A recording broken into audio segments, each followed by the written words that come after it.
राजनपुर के एक गांव में एक गरीब किसान सूरज अपनी दो बेटियों मीना और पायल के साथ एक छोटे से घर में रहता था।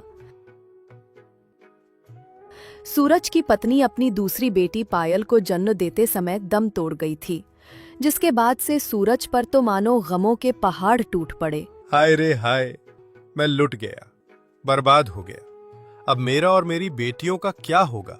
सूरज की बड़ी बेटी मीना जब अपने पिता को रोते हुए देखती है तो कहती है, बाबा माँ क्यों नहीं उठ रही और आप क्यों रो रहे हैं?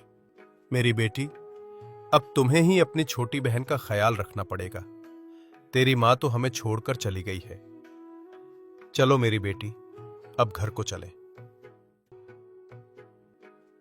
इसके बाद से सूरज अपनी दोनों बेटियों की परवरिश अकेले करने लगा। सूरज की बड़ी बेटी मीना, जो पढ़ाई में तेज होने के साथ साथ घर के कामों में भी बहुत तेज थी। मीना गांव के छोटे से स्कूल से पढ़ी हुई थी, लेकिन अब इन लोगों के पास पायल को पढ़ाने के लिए पैसे ना थे। पिताजी, पायल अब बड़ी हो रही है, हमें इसे स्कूल में भर्ती करवाना होगा।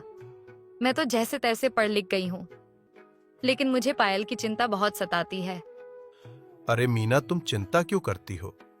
इस साल जब फसल उतरेगी तो इसमें से कुछ पैसों से इसे स्कूल में भर्ती करवाएंगे और नई किताबें भी दिलवाएंगे।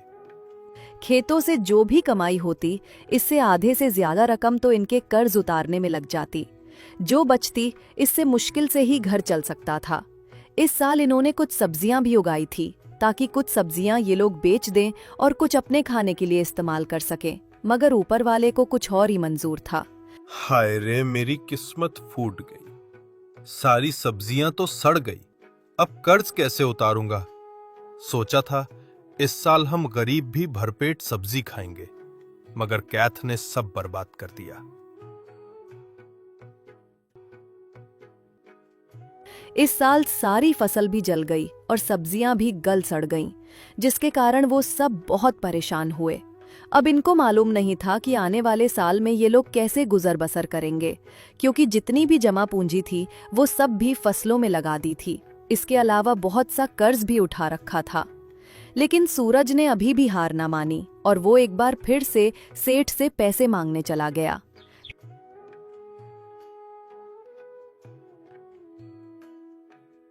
अरे आओ आओ सूरज, बताओ कैसे आना हुआ?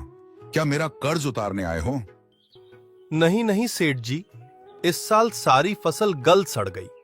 मुझे अगर कुछ और पैसे उधार मिल जाते तो मैं अगले साल साथ ही उतार देता। पहले पैसे तो वापस नहीं किए, दोबारा साहब कर्ज लेने आ गए। पैसे क्या पेड़ों पर उगते हैं? जाओ जाओ, मेरे पास कोई पैसा नहीं। और हाँ, मुझे 2 महीनों में मेरा कर्ज वापस चाहिए। सूरज निराश होकर घर को लौटता है। मीना अपने पिता और बहन के लिए चाय बनाती है। पायल जैसे ही चाय पीती है तो बोलती है, दीदी क्या चाय बनाती हो तुम? हाँ दीदी, अगर तुम्हारी चाय की दुकान हो तो लोग तो तुम्हारी चाय के दीवाने हो जाएं। हाँ हाँ, पायल बिल्कुल ठीक कह रही है। तुम्हारी चाय से तो सारी थकन और परेशानी गायब हो जाती है। पायल और अपने पिता की बातें सुनकर मीना कुछ देर खामोश रही। फिर उसके दिमाग में घंटी बजी। हाँ पायल, तुम तो बिल्कुल ठीक कह रही हो। मेरी दुकान क्यों नहीं हो सकती? इस परेशानी के टाइम तुमने क्या आइडिया दिया है मुझे। ये कहकर मीना अंदर गई और एक अंगूठी लेकर बाहर आई। मीना अपने बाबा से बोली, बाबा, मेरे पास माँ की ये अंगूठी पड़ी है, क्यों ना हम इसे बेचकर चाय का एक ठेला लगा लें? हाँ हाँ बेटी, चलो हम मार्केट जाएंगे और सारा सामान लेकर आएंगे।